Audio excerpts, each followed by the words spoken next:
Semester 3 পরীক্ষার জন্য কাউন্সিলের পোর্টালের মাধ্যমে এনরোলমেন্ট প্রক্রিয়া শুরু হয়ে গেছে। সেই সঙ্গে 2026 সালের উচ্চ মাধ্যমিক পরীক্ষার কন্টিনিউইং এবং স্পেশাল ক্যান্ডিডেটদেরও এনরোলমেন্ট প্রক্রিয়া শুরু হয়েছে। কোনো ক্যান্ডিডেটের সেমিস্টার 3 পরীক্ষার এনরোলমেন্ট করতে গিয়ে পার্সেন্টেজ অফ অ্যাটেন্ডেন্স দিতে হচ্ছে।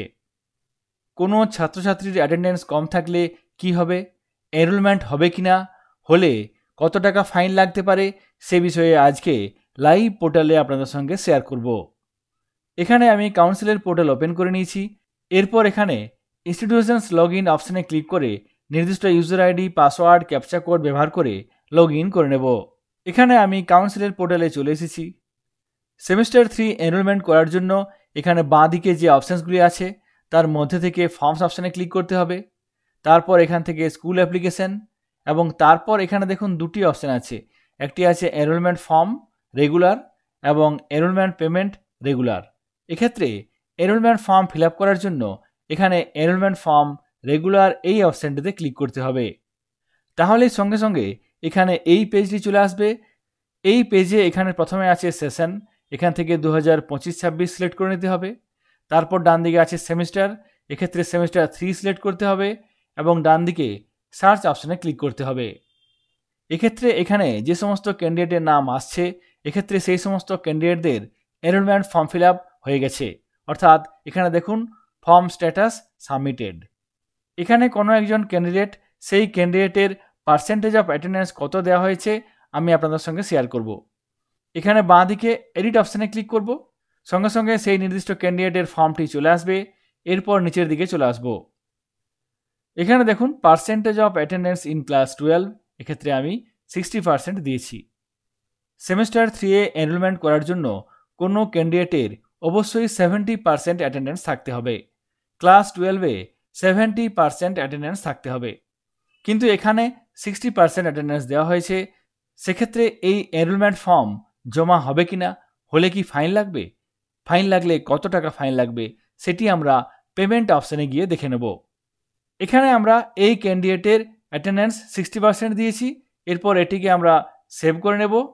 এরপর এনরোলমেন্ট ফিজ পেমেন্ট করার জন্য বাঁ দিকে যে অপশানটি আছে এখানে দেখুন এনরোলমেন্ট পেমেন্ট রেগুলার, এখানে এই অপশানটিতে ক্লিক করব। সঙ্গে সঙ্গে এখানে এনরোলমেন্ট পেমেন্ট সেমিস্টার এই পেজটি চলে আসবে। এরপর পেমেন্ট করার জন্য ডান দিকে ক্রিয়েট চালান অপশানে ক্লিক করতে হবে। সঙ্গে সঙ্গে ক্রিয়েট চালান পেজটি চলে আসবে।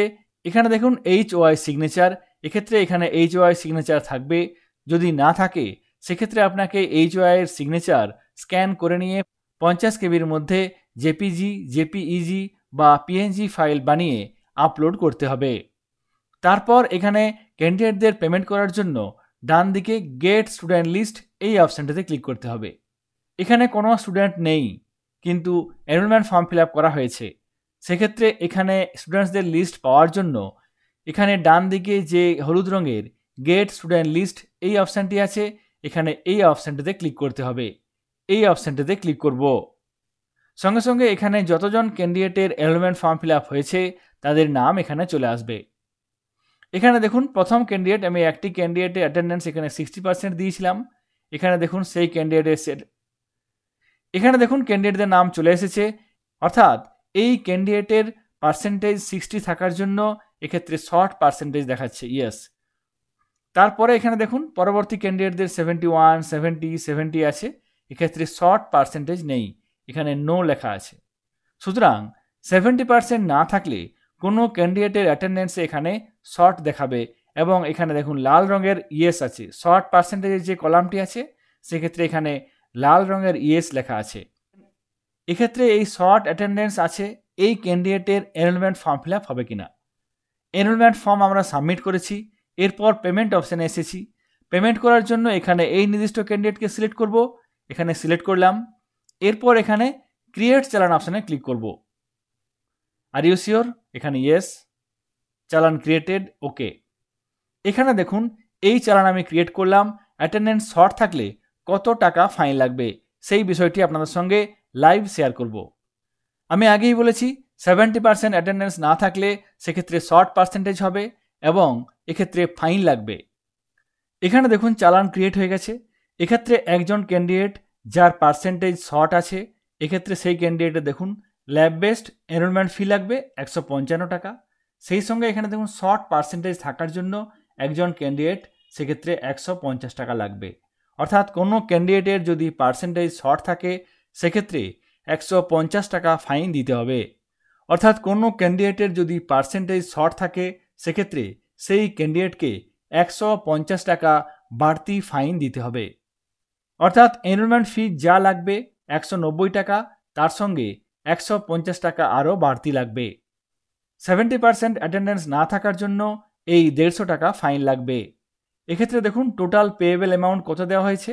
এখানে দেখুন একজন ক্যান্ডিডেট টোটাল এনরোলমেন্ট ফি কত 155 টাকা, 25 টাকা সেন্টার গ্রেড ফি যেটা মেন ভেন্যুতে জমা দিতে হবে। টোটাল শর্ট পার্সেন্টেজ এক্ষেত্রে সেই জন্য লাগছে কত 150 টাকা। টোটাল প্রসেসিং ফি কত 30 টাকা, কনফিডেন্স ফি কত 30 টাকা, সব মিলিয়ে এখানে 340 টাকা লাগছে। সব যোগ করলে এখানে দেখবেন 365 টাকা আসবে। এখান থেকে এই লাল রঙের 25 টাকা বাদ যাবে, সেই জন্য এখানে দেওয়া হয়েছে 340 টাকা। এই 25 টাকা কোথায় দিতে হবে? মেন ভেন্যুতে পরীক্ষার সময় জমা দিতে হবে।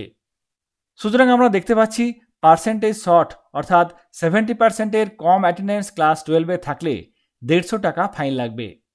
কোনো একজন ক্যান্ডিডেটের যদি পার্সেন্টেজ শর্ট থাকে সেক্ষেত্রে তাকে 190 টাকার বদলে মোট 340 টাকা দিতে হবে। সেমিস্টার 3-এর এনরোলমেন্ট ফর্ম ফিল আপ করতে গিয়ে যাদের অ্যাটেন্ডেন্স কম আছে তাদের ক্ষেত্রে কত টাকা লাগবে, কী হবে, সেই বিষয়টি আপনাদের সঙ্গে শেয়ার করলাম। সকলে ভালো থাকবেন, সুস্থ থাকবেন। ধন্যবাদ।